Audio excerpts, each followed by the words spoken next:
হয় চাওক যে আজি 2025 বৰ্ষৰ শেষৰটো দিন আৰু এই 25 বৰ্ষৰ শেষৰটো দিনত মাছ মাংসৰ বজাৰসমূহত যথেষ্ট ভিৰ পৰিলক্ষিত হয় আৰু 25 বৰ্ষৰ এই 31 ডিচেম্বৰৰ দিনটো যিসমূহ আচলতে বনভোজস্থলী সেই বনভোজস্থলীসমূহত সকলোৱে এসাঁজ একেলগে খাবলৈ সকলো ওলাই যোৱা পৰিলক্ষিত হয় আৰু মহানগৰীৰ যিসমূহ বজাৰ আছে সেই বজাৰসমূহত মাছ মাংসৰ যথেষ্ট চাহিদা বৃদ্ধি হোৱা পৰিলক্ষিত হয়। উজান বজাৰৰ উৰুকাৰ দিনটোত মাছৰ বজাৰখনত যি পৰিৱেশ সৃষ্টি হয় 31 ডিচেম্বৰৰ এই দিনটোতো প্ৰায় একে পৰিৱেশ সৃষ্টি হোৱা পৰিলক্ষিত হয়।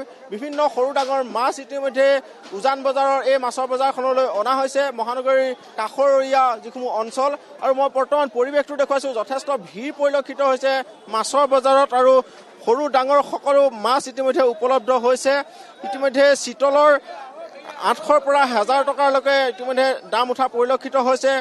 ৰৌ ভকুৱাৰ 350-400 টকা ইতিমধ্যে দাম উঠা পৰিলক্ষিত হৈছে আৰু 20ৰ পৰা 25 কেজি পৰ্যন্ত ইতিমধ্যে ডাঙৰ মাছ উজান বজাৰলৈ আহিছে কাষৰীয়া অঞ্চলসমূহৰ পৰা। আমি পৰিৱেশটো এই মুহূৰ্তত দেখুৱাইছোঁ উজান বজাৰৰ পৰা যথেষ্ট ভিৰ পৰিলক্ষিত হৈছে। উৰুকাৰ দিনটোত যেনেধৰণৰ পৰিৱেশ আচলতে সৃষ্টি হয় উজান বজাৰৰ এই মাছৰ বজাৰত আৰু 31 ডিচেম্বৰৰ দিনটোতো সেই একে পৰিৱেশ দেখিবলৈ পোৱা গৈছে। আমি কিছু মাছৰ দামৰ কথা আমি জানিবলৈ বিচাৰিম। দাদা কেনেকুৱা হৈছে দাম এইবাৰ?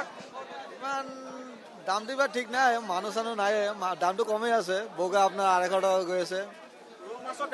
ৰৌ আৰু ভকুৱা কেনেকুৱা? 250 বগা গৈ আছে, 300 ডাঙৰ ৰৌ যেটো 4-5 কিলো ওজনত সেইটো 300। চিতলৰ কেনেকুৱা দাম? চিতল আমাৰ ইয়াতে নাই কিন্তু 600-700 এনেকৈ গৈ আছে আৰু 1000লৈকে গৈছে। ডাঙৰটো গৈছে 8 কিলো 9 কিলো ওজনৰ সেইটো গৈছে। সেইটো সৰুটো আৰিটো 400।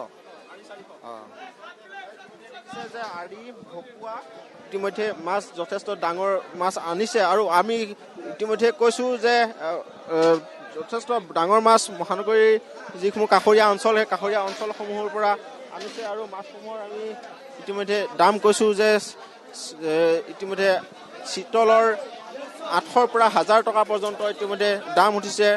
ভকুৱাৰ 350-400 টকা পৰ্যন্ত ইতিমধ্যে দাম উঠা পৰিলক্ষিত হৈছে।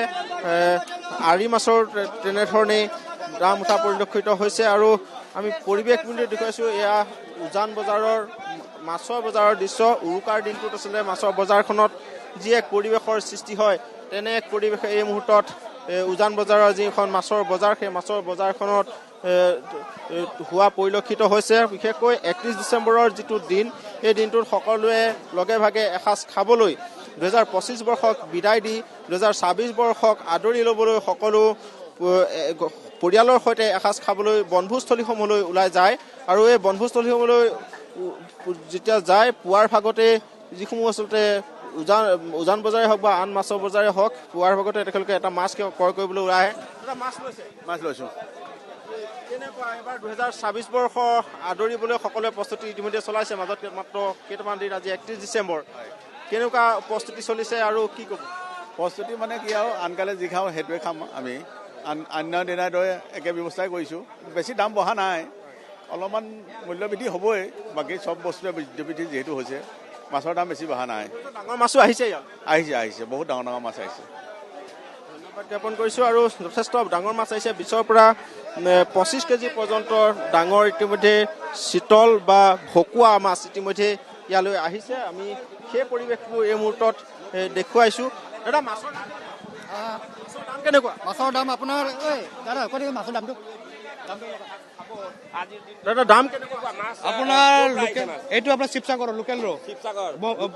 Brahmaputra 600 wholesale rate. অলপ বাঢ়িছে নেকি দাম?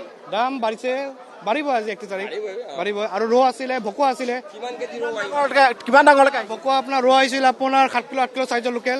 ভকুৱা আহিছিলে 10 কিলো 800 টকাত গৈ গৈছে। আমি ভিতৰলৈ যাম। ইতিমধ্যে 800ৰ পৰা 10 কেজি পৰ্যন্ত মাছ আনিছে আৰু ইয়াত দেখিবলৈ পাইছে 350ৰ পৰা 400 টকা পৰ্যন্ত ৰৌ আৰু ভকুৱা মাছৰ দাম ইতিমধ্যে পৰিলক্ষিত হৈছে আৰু বিশেষকৈ মাছৰ বজাৰখনত যথেষ্ট চাহিদা বৃদ্ধি হৈছে। উজান বজাৰৰ যিখন কমিটি আছে কমিটিৰ আমি কিছু মন্তব্য ল'বলৈ আমি চেষ্টা কৰিম। নাৰায়ণ আপোনাক এই মুহূৰ্তত ধন্যবাদ জ্ঞাপন কৰিছোঁ।